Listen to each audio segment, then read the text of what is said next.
all starts to go downhill. Christian handed over. So, hi everyone. You know, I just want a couple of opening comments. When we originally planned this session, we had just moved into the chaos of COVID.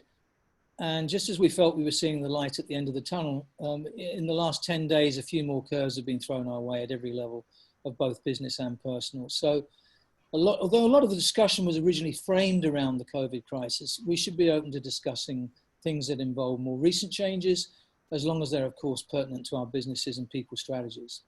So with that said, whether the COVID-19 and the constantly fluid situation finds you keeping your employees furloughing or laying them off, or we can all agree that our people strategies have been disrupted. Companies are scrambling to find employees at all levels who have the qualifications and the capacity required to do the work, especially as we try to define what work looks like in our new normal, which of course keeps changing. So what keeps the most of the owners and CEOs like you up at night? I would suggest one of the main themes is how to keep a stable workforce. And they need to be engaged at a level that builds the momentum needed to move our companies further and faster. There are so many buzzwords out there today, and with them comes a subconscious message that we should know what to do about all of them. And just, I'll give you a feel for some of those, and they'll be familiar to all of you. What should we do about attracting better candidates by marketing our brand? Recruiting using more technology, hiring to the right fit, building a culture, engaging our employees, improving employee satisfaction, strengthening our employee retention, developing career path options, coaching individual employees, training soft skills, upskilling our workforce, and then building better teams that collaborate and innovate. There's so many moving parts and they keep changing. Which ones should be part of our strategy, and how can we start working on one without affecting some of the others? Well, let's hope we can answer some of those questions. We've gathered together this illustrious, experienced, knowledgeable, and dare I say, without getting into trouble, good-looking panel to help us with some valuable insights on their experiences to help us connect the dots between this ever-changing and growing list of people strategies. There are too many on the list to address individually, so each one could be a workshop on its own. We understand that. But we hope that you will walk away with some good examples and tips from these professionals. So first, I'd like to get each of the panelists to introduce themselves rather than me reading a bio. I think it's a lot more informal to hear from the people themselves. So I'd like to go to Rachel Tesson. And Rachel, I understand that LubeTech has a broad product portfolio, over 7,000 products, both branded and private label, that deliver advanced lubricant solutions to accelerate performance on a global basis. So I guess my question is, does that accurately describe your business, and how would you describe what you do, and how long have you been at LubeTech? Just give us a little bit of background. Yeah, so hi everyone, my name's Rachel Tesson, and that was a great overview of LubeTech actually. So yeah, LubeTech as a company, we do have a broad portfolio of offerings, and we have 3 unique business divisions that provide solutions to our customers, from custom branded solutions for production and bottling, distribution and marketing of products, and then our vehicle wash team as well, which is newer to LubeTech, and they do installation and services for vehicle washes. And with over 600 employees, we have grown really exponentially in the past 5 years. So all those things you were naming, Peter, just has my head spinning. So hopefully I can learn from others today too. But I joined LubeTech in January of 2019. So I've been with the company for a little over a year now, and I'm a part of our people and culture team, and I'm a business partner that supports one of our divisions. So I help our teams with all aspects of the employee life cycle: onboarding, talent development, performance management. It's a long list, so I won't go all the way into it, but that's a little bit about me. Great, that's terrific, Rachel, thanks. Just a quick follow-up question. What would you say your #1 people challenge is at the moment? Yeah, well, I bet everyone can relate to our number one people challenge. I think it's really just navigating through the COVID crisis, and obviously with some of the more recent things that have come up too. What's the impact to our employees? And so, with the uncertainty of the future and all the new policies we've implemented and the structure changes we've made really quickly, I really feel like people are feeling the fatigue of change, right? And change in general is really hard. And there's been a lot of changes coming at our people really fast. So all these changes have had a really big impact to our employees' engagement levels and, development opportunities at work.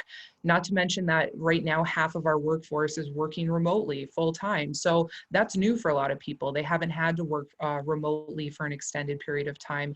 And then not only are they working remotely, they're also balancing, their family's well-being with helping their kids with schoolwork or childcare facilities being shut down. So it's just been a lot of challenges, we weren't really expecting to face this year, and are just trying to figure it out as we go and do the best we can for our people.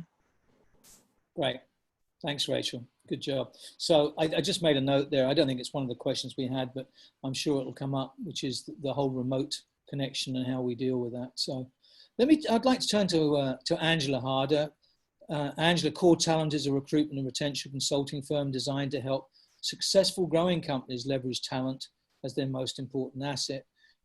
So how accurate is that? And can you build on that? And again, like I asked Rachel, if you wouldn't mind explaining a bit more about what you do. Definitely. Thank you. Thank you to the Resultants team for having Core Talent represented. We are a recruitment and talent management consulting firm. And I think at the end of the day, we are trying to help small and medium-sized businesses navigate people. So that might be identifying what type of professional an organization needs to hire, where to find that individual, and certainly recruit that individual for an organization. And it may be more on the HR side, whether it is an engagement survey, performance management system, compensation review. So really, we step in and attempt to be an extension of an organization's HR team. My role is fairly multifaceted. As those of you in this group that are within small businesses, there's a lot of hats to wear. My title is Director of Operations. I wear an integrator hat if you're familiar with the entrepreneurial operating system. But I also help manage our consulting division. So in a small business, really I'm doing everything from recruiting to running HR projects. And at the end of the day, our goal is to really support and further better small businesses, and looking at their people is a critical way to do that. Great, thanks. And just to follow up, the same as I'm going to have for the others on the panel before we get moving into specific questions. What do you see as because you've got interesting facet, your two sides of the coin, if I may use that expression. You've got issues within your own business, and then you've got them with your clients, which is very much about the people business. So what do you see as your number one challenge and one that's facing your clients? Yeah, I think at the end of the day, we are witnessing a business climate, and even just an economic climate, social climate that is changing minute by minute. And so it's helping our employees navigate that, but also continuing to engage our employees, encourage them to stay focused, and also meet them where they're at. So it's that balance of how do we make sure that work is being performed while also understanding that this environment is not one that's very conducive to focused work. So I think at the end of the day, it's really making sure, and the challenge we're seeing is just minute by minute leadership, minute by minute being able to pivot, and sometimes say it's time to take a break. Let's just have a conversation as a team and do a check-in. So I think it's meeting our people with humanity while also trying to meet our business goals. And I think our clients are saying something very similar. How do we continue to recognize what's going on while also keeping our people engaged? Great, that's super. There's so many levels to this as we go through it. So thanks a lot. Jerry Olson, fancy seeing you here. So Jerry, I don't have to tell either most of the people, certainly not ask you about the Resultants. So, but how would you describe what you do and how long you've been there, and what you see with your clients as their number one people challenge at the moment? And we'll get more into detail later. Well, Peter and I are peers at the Resultants, both business advisors serving our various clients as advisors, guiding them through our implementation of a business model, operating model that helps businesses go further, faster, or maybe more appropriately in this time, helps them adjust course and survive this tumultuous, chaotic time. And I think Angela said it well about the complete uncertainty there is. And navigating that can be such a challenge. And, you know, every one of our clients is facing much, much more uncertainty. I think every one of the clients that I've dealt with is readjusting their budgets, readjusting their people plans, rethinking what their priorities are for the next 90 days, for the next year. And it's just a chaotic time. But in the midst of that, and I'm going to sound like a broken record echoing what you've heard from Rachel and Angela already, and I'm sure Kristen in a minute will say similar things, because we're all facing it, that this chaos is bringing to the fore even more than it was before. And we've focused on this with our clients for a long time. The question of what sort of culture do you have in your organization, and is it the type that engages people in a way that makes them want to work for you and want to pursue your vision? And then I think the other part of that, and Angela mentioned this specifically, is how do you manage performance in a chaotic time like this? And so that upheaval really can do damage to your culture if it's not solid, or it exposes a culture that has been there all the time that you just didn't want to admit. And so fixing that is really important, or solidifying it if it's in good shape, making sure that it stays in good shape and doesn't get off track is one of the things from a people standpoint that I see a lot of our clients doing. And the other part that I think is really a challenge for employers right now, and we see this in our clients, I see it in my clients, is the engagement, especially in a time of crisis, whether it's the COVID or the social upheaval that we're seeing. How do you manage and a lot of times when your employees, their prioritization of stuff has dramatically shifted. Maybe their spouse has been unemployed. Maybe their kids are now moving back home because they're unemployed. Maybe this social unrest is in their neighborhood, which is true for. I have a client that lives. One of the leadership team members lives pretty much above the 1st precinct in Minneapolis. They cross the police barricades to go back and forth from home to work. And that's got to just be an upheaval of prioritization and clarifying, I suppose. I mean, hopefully the priorities don't change, they just get clarified very clear. And navigating that in this crisis is really important. And, I think that it was referred to earlier, something about the chaos we're experiencing and how, this might seem like a dark time with COVID. And I had a client tell me, and I think this is a great quote that describes our situation right now. She told me, we were starting to see some light at the end of the tunnel. We just didn't realize that it was the light at the end of the tunnel was our city burning. And that crisis creates all sorts of people challenges that we're seeing our clients have to deal with. Thanks, Jerry. Okay.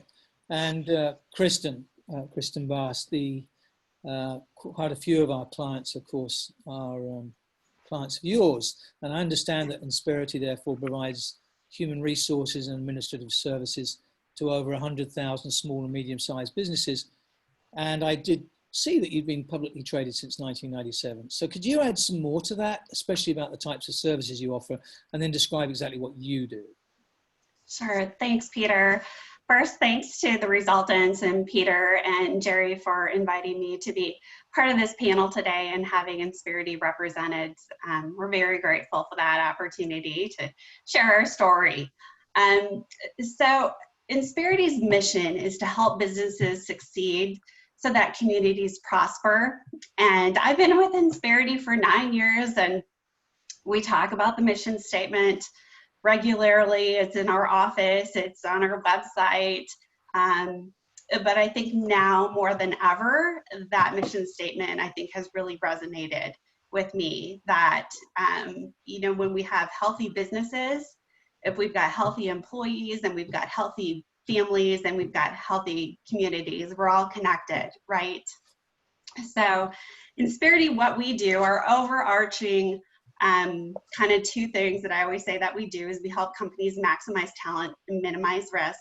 We are a company that either outsources or augments HR operations. We deliver via a high-tech, high-touch platform that streamlines all of the administration surrounding being an employer, ensures government compliance. We plug you in with HR strategies that drive the profitability of your business. And one of our value propositions is our ability to pull together our small business clients to provide to them amazing benefits at a lower point of entry. And then the whole reason behind that is that you can take those savings and invest it back into your business, invest it back into your employees. I personally, I'm a business performance advisor at Insperity. So what I do is I meet with business owners, C-levels, help to understand what their people challenges are, what's happening with their business.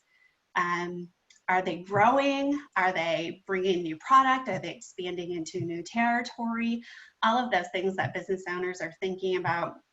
And then we put the financials behind it to understand what it costs to be an employer, and then what that looks like within Insperity to make sure, when, you know, line up what we do with what their goals and see if that's a match. I'll just like jump in with the next question, Peter, that you've been asking all the other ones. So yes, and that final question, Kristen. Sure.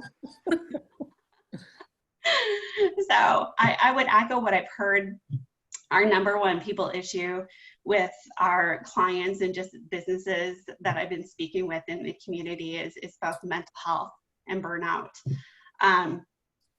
There was I'm a statistics girl, so I pulled up a Forbes study that was done just about a month ago, and it'd be interesting to see what it is today in light of recent events. But even a month ago, so right in the middle of C19, it said that 73% of respondents are open to new career opportunities, and for respondents that have been employed by their current company for less than a year, that number is 77%. So, and Angela can probably speak to this more than I can with her level of expertise, but it seems like so many companies with their employees either furloughed or working from home, if you've got great talent, boy, you better have a strategy for retaining them. And the other thing that I think that the current situation has shown a light on is that for those companies that didn't have a strong HR strategy, if they've been like, we've got that handled, they are now reevaluating and readjusting their people plan. So they're realizing that it wasn't strong. They maybe didn't have the infrastructure or weren't dedicating the time to support executing on a strategic HR initiatives that are actually driving the profitability and right now ensuring resiliency of your business. Right. Thanks for getting to that final question for me. So I want to start getting into, thank you all for great introductions. Let's start getting to the meat of this. And we've got a number of questions that I would like to pose to you both individually and as a panel. Let's open it up to the panel first though. And I also would like to make sure that we get some time for attendees on this meeting to ask you questions as well. So let's get to the first one. I'm going to throw this one open. Based on the position you're responsible for, what has been the most important aha moment that you've learned during COVID-19? Or as it's now called by Kristen, C19. It keeps getting shorter. So anybody want to jump in? You know, I think for core talent, and I'll speak just for our team, we're a small boutique firm, so there's 12 of us, but there was a lot of talk in the beginning of C19 about communication. So you saw organizations having daily huddles, you know, daily meetings, and And while that was somewhat commonplace and expected, I think my aha has been how critical the one-on-one conversations are with direct reports, and even with those that are more adjacent from my own function that I manage. It's just those check-ins, that human element of how are you? We don't have to talk about work, but what's going on in your life. And my aha is that as much as we talk about communication, the actual application of that has a number of different facets. And one of them, aside from meeting as a team, is just those one-on-one, the value of one-on-one conversations. Cool. Anybody else? What's the most important ahas that you've seen during this? I'll add an aha that came very early in this process, and that is the aha about how important the small stuff is to your culture, and how much leadership teams should be. And really, Angela, you sort of hit on this, and I'm going to take it just a little bit different direction. But making sure that you're dotting the I's and crossing the T's and paying attention to the small stuff, especially in a time of crisis, becomes very important. And I'll tell a story. I'll leave the names out of it. But those of you for whom this shoe fits will know, I had a conversation with a client, and they started talking early in this crisis, and they started talking about all of the things that they need to do to reduce the exposure to the virus, and thinking about all of the places employees cross paths, touch things, and it's just a ton of details. And it got to the coffee maker, and it's like, what do we do about the coffee maker? Well, we'll just shut it down. No, we can't take the coffee maker away. The coffee is a really important thing to people. And well, we just tell them to bring their own from home. No, we provide free coffee, and that is a critical part. And this will be an upsetting thing to our team. And so I think that was a great illustration that especially all the time, but especially in times of crisis, some of those little things are critically important to your culture and say volumes to the folks that you have working for you about what you're about, what you value, and what sort of culture you want to have. And spending time on those little things may seem like a waste, but it's really important and critical to the culture you're trying to build. Cool. All right, I want to change pace and go to each go panel, go open, go panel. And so I want to go to Rachel, and I've got a two-part question. The first is, so who's typically responsible for training at your organization, and why is it that particular person is responsible for it? Can you give us a bit more texture around that? So, and just before I leave it to you, what we try to do is go to different categories within the people strategy of a company, and choose categories that we can give a bit of texture around for both attendees and for each other. So based on that, that's the platform. Rachel, over to you. Yeah, so obviously training, talent and development is really important to any organization. And, within our organization at LubeTech, we do have a program through our people and culture department called LubeTech University. And that offers a variety of courses to employees and to managers, kind of manager leader specific as well. And those courses are facilitated by either internal subject matter experts within the organization, really depending on the topic of the course being offered.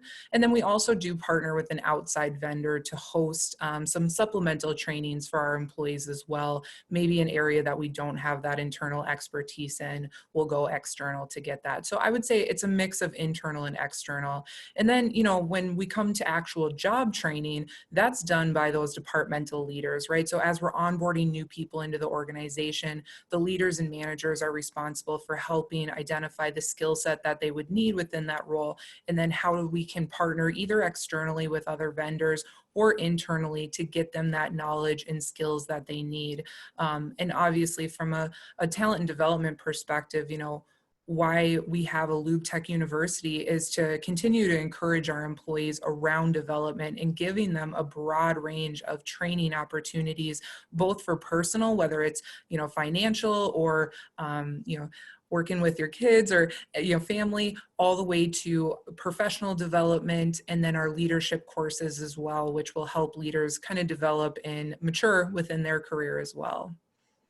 Good. Okay, great. So then my follow-up was, secondly, during the situation we are now in, and it was originally just, we were talking about COVID, have you, to use the favorite word that everybody seems to have jumped on now, have you pivoted in any way and changed your training? So we have pivoted in some ways, but really during, C-19, COVID-19, we've not slowed down our training opportunities that are being offered. Now, for the safety of our team members and facilitators, all of our training has moved to webinar-based courses where, obviously team members can log in remotely through Skype or Zoom, kind of like we're doing today. Persons facilitating, cameras are on to, again, create that engagement. So we have had to change it up a little bit in that respect. It's also hard for employees, I know myself included, to sit on a training for 8 hours, where a lot of trainings in person that are a full day, you actually do a lot of in-person activities and things of that nature. So we've also shortened some of our trainings as well. And then the other way we've really had to pivot is, providing content that's real time and relevant to our employees. And so, like I mentioned in the intro, we do have a lot of our employees working remotely. And so we've actually developed content and put out trainings for managers around how to manage remotely, effectively for their teams. And then also for our employees that may be new to working remotely, what are some tips and tricks to help, enhance that experience and make sure that, when you're working remotely, if you're feeling isolated, you're reaching out, you have that communication, you're doing those things to continue to keep your motivation, productivity, and mental health in a good spot, and providing people those resources. So those are a couple of the ways that we've pivoted, but we really felt like keeping those developmental opportunities out there for our employees was a big deal, because a lot of people have seen either pauses on the projects that they had started at the beginning of the year due to the COVID-19 crisis, or a slowdown to their work. And this is an opportunity for them to really, well, with this slowdown, I can continue my own development, and we wanted to continue to provide that to them. That's great. That's a good comprehensive answer. Thanks, Rachel. And because training is so important to all of us, and it is changing, just as you pointed out, I want to throw that open to a couple of other panelists before we move on to the next category. Anybody else want to jump in on that one?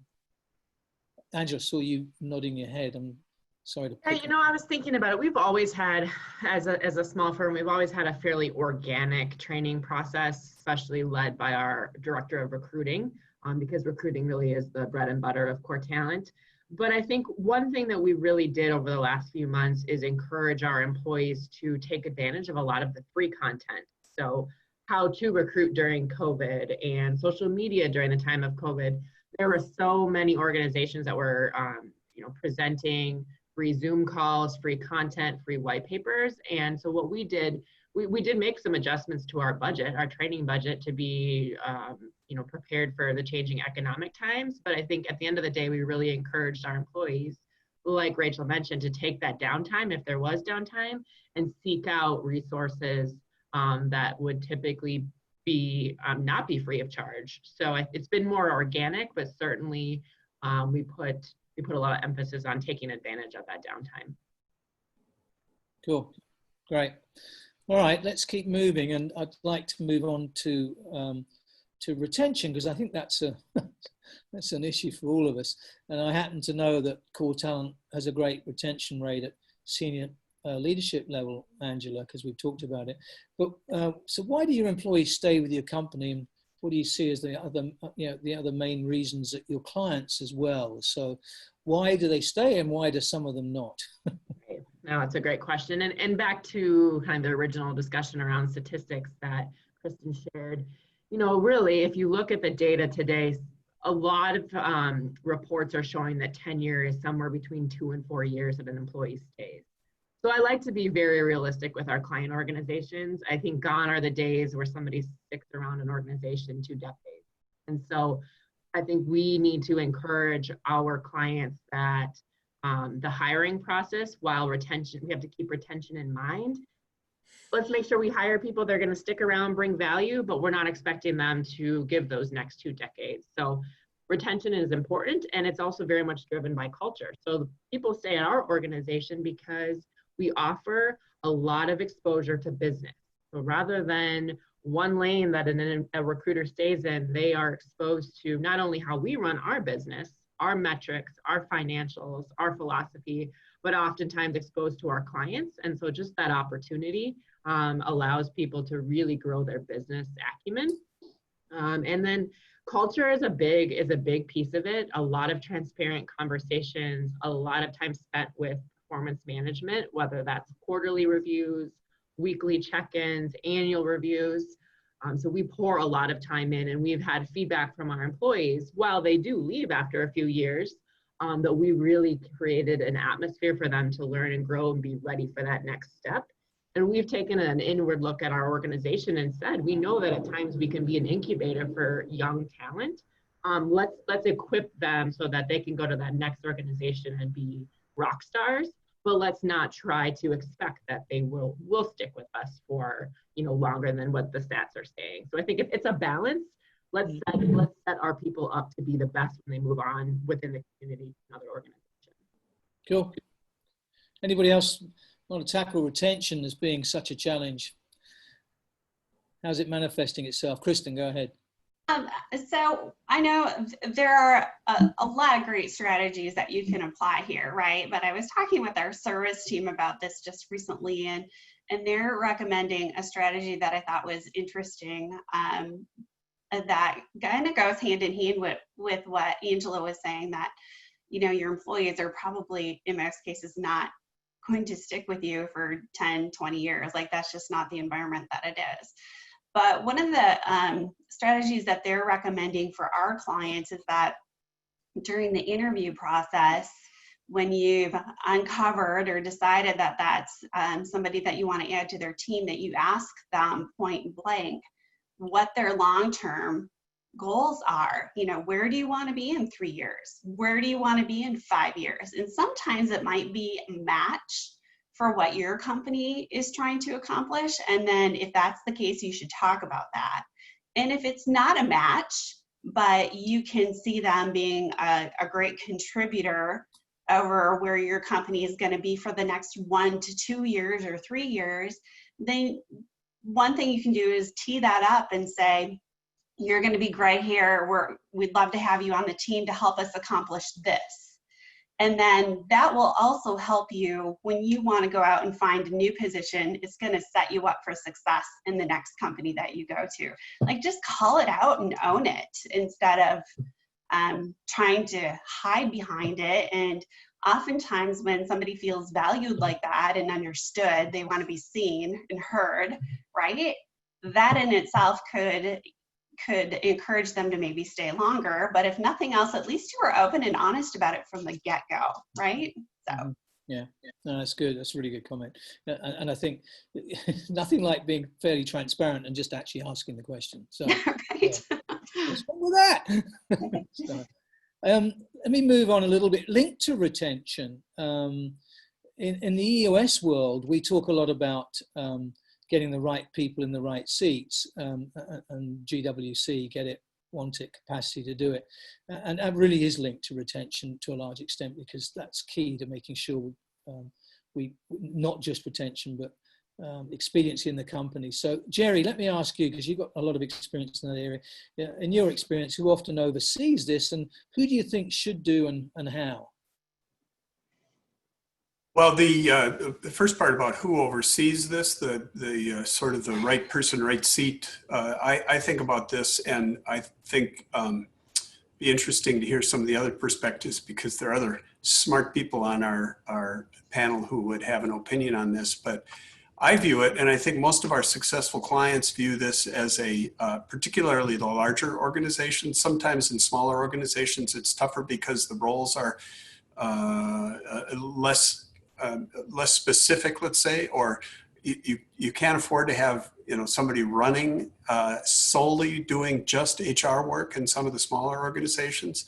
But the HR department, whoever's in charge of HR owns the structure to this right people, right seat question. Mm-hmm. How do you determine whether it's the right person, and how do you determine whether they're in the right seat? What's the process for doing that? The HR department owns that. Whoever's in charge of that, that function owns that structure. The implementation of it is up to the individual managers. And I think that a lot of the work we've seen done in HR over the past years has led us to this easy conclusion that's supported with the surveys and statistics, that people don't leave companies, they don't leave jobs, they quit managers. And so that frontline supervisor, that first level of manager, those roles are critically important to understanding how this should be implemented and what's the process. What is the expectation day to day of how do I lead, manage, and create this environment of accountability?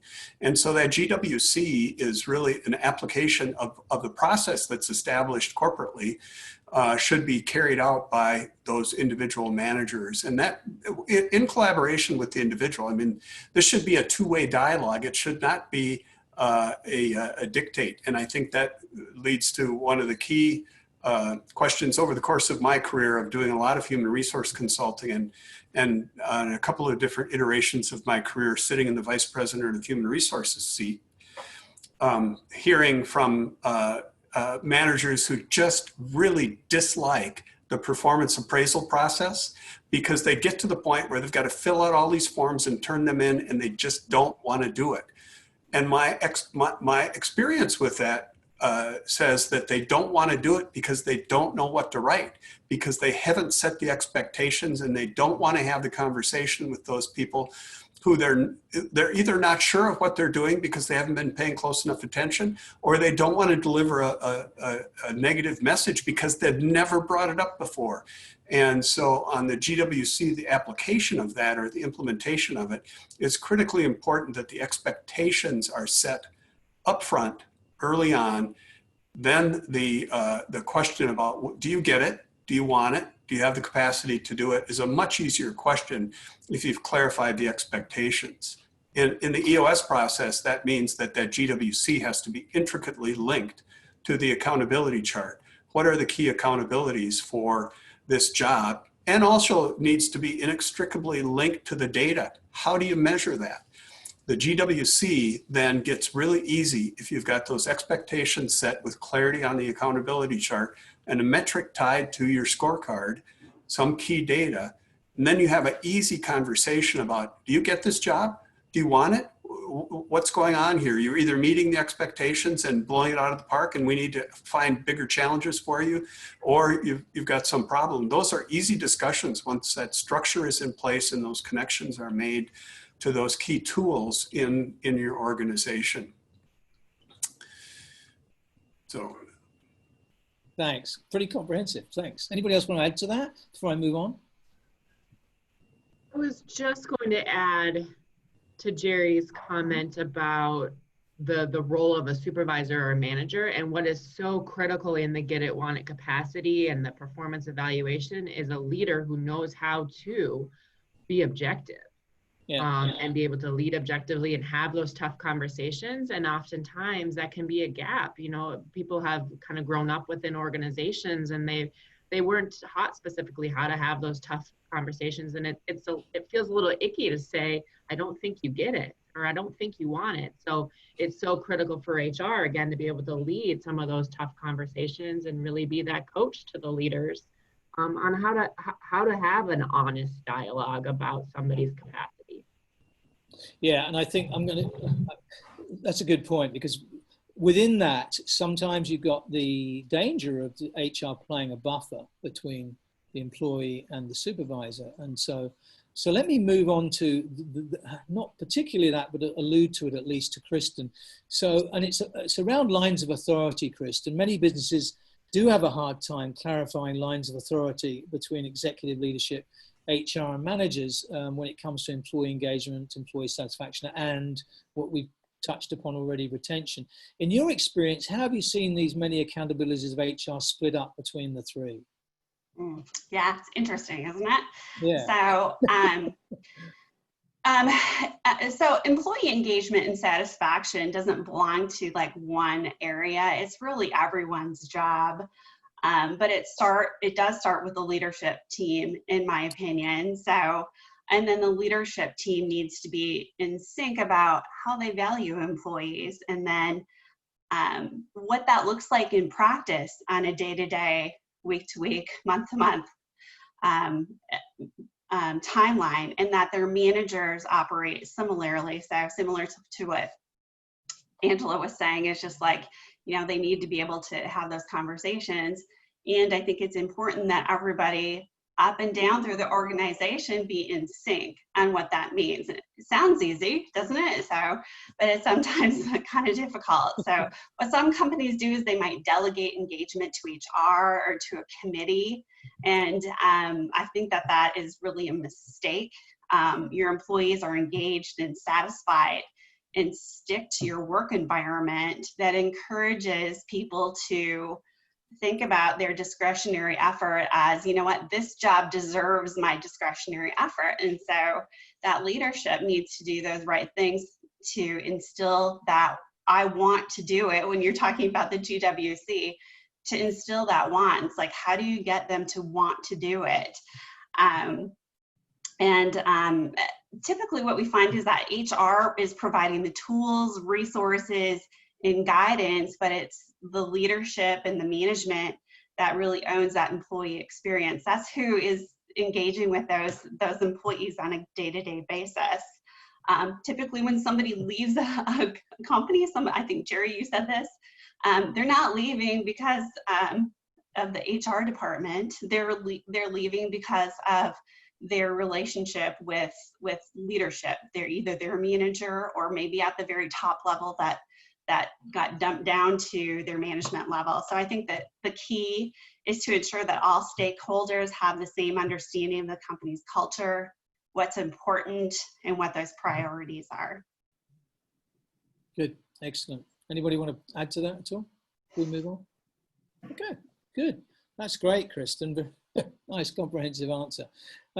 So I've just put something in the chat because we're getting to about close to 10 minutes to the bewitching hour for us on this meeting. And so if you've got any questions out there, please send them to Katie through the chat box.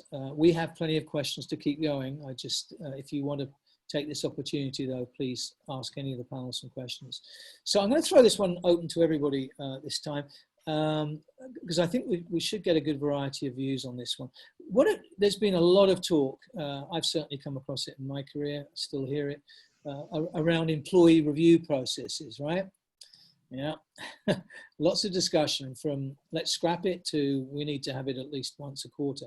So what advice do you have for improving the employee review process? And I'm looking at each one of you. Who wants to jump in first? Jerry. The employee review process should never be scrapped, depending on what you call it. But every one of us wants to know how we're doing. And we want to know what the opinion is of those people who control our work and set our direction for corporately. We want to know what they think about what we're doing, good, bad, or other ways. And so those in leadership positions, whether it's the frontline supervisor or the CEO, should be clearly telling their team members individually and collectively, how are you doing? But that really starts with clear expectations. So I mentioned this before, I'll say it again, because it's really important that you can only give good feedback if you first set clear expectations and gotten agreement on what's expected. Because the feedback given in a vacuum of, gee, you're doing a great job, patting on the back, the person walks away, shrugs their shoulders and says, I'm not sure what that was about, that doesn't help anything.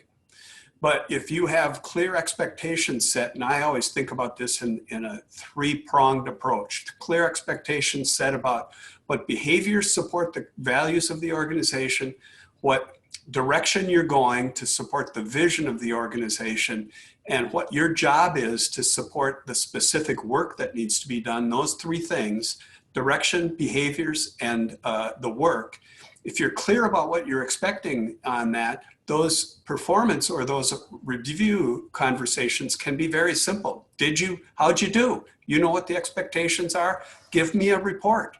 Or I've checked the data. Here's what we found out. Let's talk about it. So that continues to be critically important.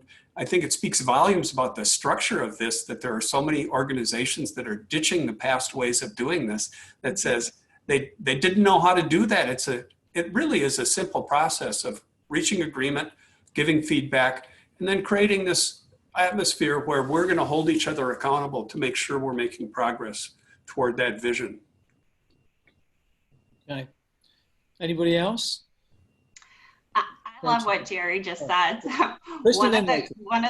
yeah, he's done this before. He's pretty awesome. So almost I'm gonna like steal your words, Jerry, for future conversations. So leading up to that, oftentimes what I ask businesses when it comes to their reviews is, why do you even do them? Like, why are you doing reviews? And that question leads to, let me tell you, I get interesting answers. Many of them are related to, because that's the way we've always done them. We do it for documentation of HR. It's how we determine what we pay people. It's, and so none of those reasons should be why you're doing evaluations, but it needs to be more thoughtful, and it's the same old, nobody should be surprised, and it should be open and continuous conversation about what expectations are and if they're being met, and also forward-looking goals as well, right? Like that, to me, I think is one of the most important things about sitting down with your employees on a regular basis, is talking about what does the future hold. So. Rachel, you were going to add? Yeah, I mean, I just agree with Kristen and obviously Jerry as well. We get a lot of pushback from our managers in regards to our mid-year and, end of year performance review process. And I think a lot of it comes down to kind of what we've talked about previously. Managers can be afraid to have conversations with employees, especially when they know it may not go so well. And so, one of the things we think about is, how can we educate our managers around why? Why do we do performance reviews? What's the purpose behind them outside of those tactical HR documentation or things like that? How do you create this really meaningful conversation so your employees walk away from it knowing exactly where they stand? And not only twice a year, right? It shouldn't be conversations at mid-year and end of year. We should be building a culture of feedback. And I think Get It, Want It capacity to do it is a big piece of that, which we've already talked about, but making sure our managers feel comfortable having these conversations, because so many of them shy away from it. They're afraid to hold people accountable. And obviously from an employee perspective, they don't understand where they're truly at. Anybody else before I move on to our next category? Well, I do have just one suggestion from one of our clients. So yeah, sure. She, she said, we all use EOS, obviously, and everybody has racks, and some of them are cascaded down. So perhaps your quarterly check-ins with your newer employees, you work in some of their experience from their former companies, instead of waiting a year to see if you have the right person. I think I got that correctly. So, she was just saying that, if you wait until you have a year's worth of experience with someone, it may be too long. I think that's a great observation that, we should acknowledge, every one of us in every organization should acknowledge that the people we're bringing into the organization come with some value someplace. We should find that and use it. First of all, and the second point is a terrific point, that if managers are having difficulty having conversations, tough conversations with employees who aren't meeting expectations at their annual review, there is some problem with that manager that you are not addressing, and you need to have that fixed, because that conversation should have happened the week that bad performance started. The week that bad performance started, that manager should be face to face with that employee saying, so what's going on? This didn't meet our expectation that we agreed upon. Tell me what happened, and let's learn from it and get better. If you're waiting until the end of the year to have those conversations, that you should switch your managers. I very much agree with that, Jerry. So many times I have conversations with leaders of people who say, I'm having a challenging incident with an employee. I'm going to wait until their review. It might be a quarterly review, a mid-year, an annual. And time again, I say, why do you not call them in right now? Let's have the conversation, because you're ready. You have the information.